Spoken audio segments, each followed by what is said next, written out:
それとともに、今週はいろんなとこ行ってる時に、虹の話をしてるんですね。皆さんに言いましたけども、虹っていうのは祝福の印としてあなた方に表すって主が言われた、その虹なんですけど、いろんなところで虹が出てくるんですね。祝福されてるなと思います。感謝したいと。で、私はその約束が来るまで虹なんて見たことなかったんですね。空見なかったから。そしたらそれ以降ね、見たんですよ。山ほど。回数で言えばね、例えば、イスラエルに行ってますけども、イスラエルのガイドが言うんですね。我々と行くときだけ虹を見ると。で、ガイドの言い送りに書いてあるんですね。このチームと行くと虹を見ると。本当にそうなんですね。頻繁に虹を見るのです、具体的にね。そしてね、その虹も普通の虹じゃない。例えばですね、虹のアーチの下をですね、木原牧師と小須田牧師と一緒に撮っちゃったり、長藤君とね、撮りたくなかったんですけど、虹のアーチの中を通ったり、北野君とね、虹のアーチのところを通ったり、それから虹の足がもうすぐ100メートル、150メートルぐらいのところに出てきたり、あるいは普通でないような、その真っ赤な雲が出てきたり、あるいは普通でないような虹がね、次々と出てきたんですよね。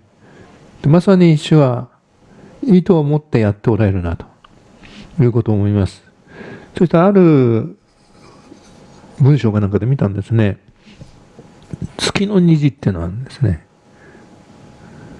あるんだそうですね。だからめったに見ないと。でもね、それは月にかかる虹があるんだ。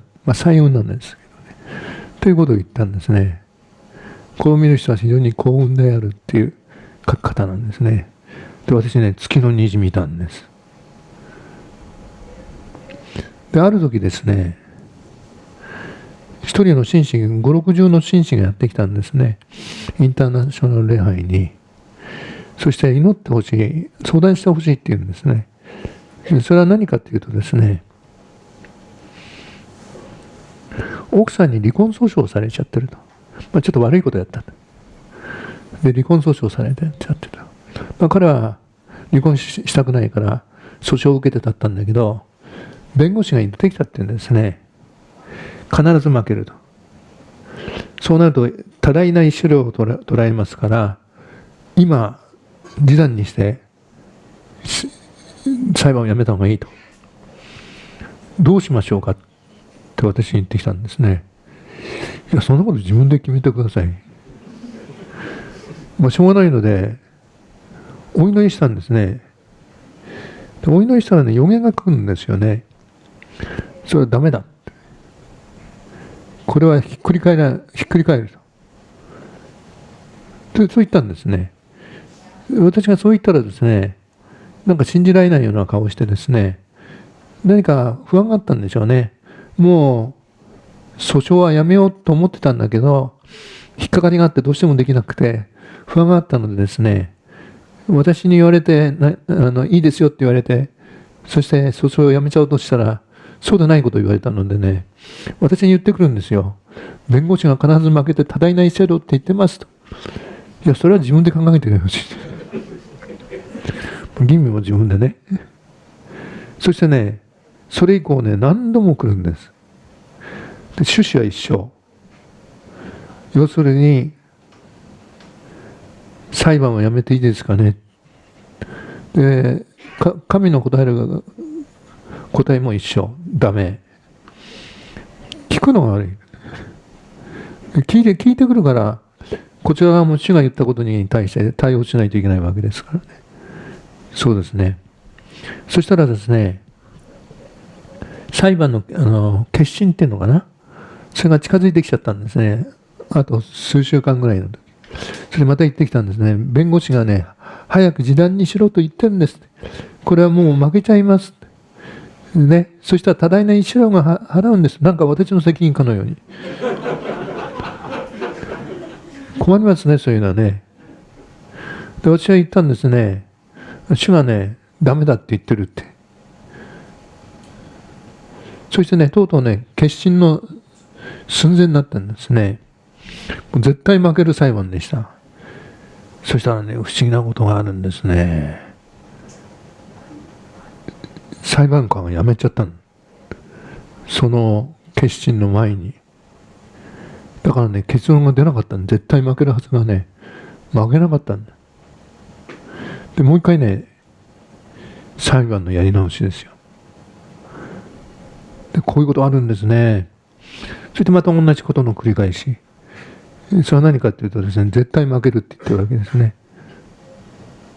で、多大な石料がかかると。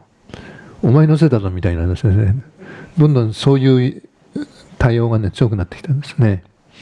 でもね、この場合は神様はストップしてるので、ストップしてるって言わざるを得ないから、ストップしてると思いますって言ったんですね。そしたらね、また決心が近づいちゃった。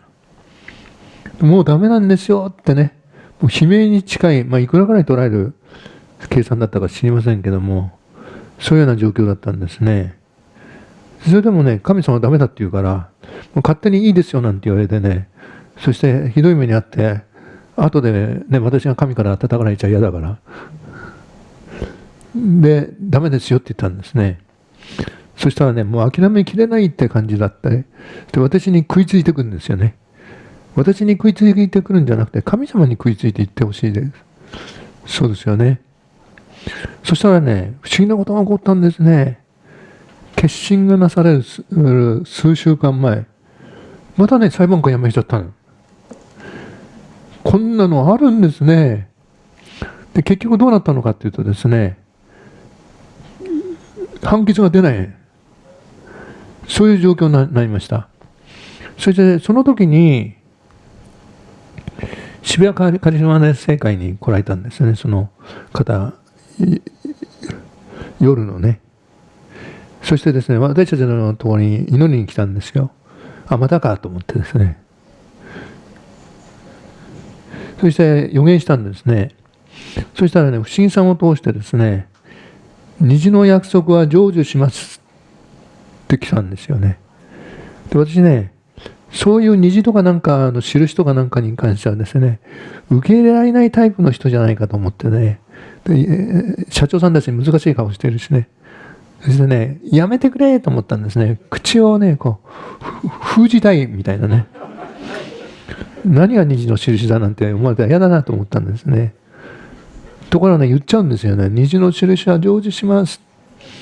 で、恐る恐るね、見てみたら、彼がびっくりしたような顔をして見てるんですね。言うんですね。昨日虹を見ましたって。で、私びっくりしたんで、どこで虹見たんですかって。いつも家族で行っていた公園があるんだそうですね。そこにいたらね、虹が出たんですって。で、分かりました。ああ、これはね、解決しますよ。奥さん戻ってきますよ。このことから逆転しますよって言ってですね、数日内にね、奥さんが裁判を取り上げて、そしてね、また再び一緒に住むようになって、その後彼は来ておりません。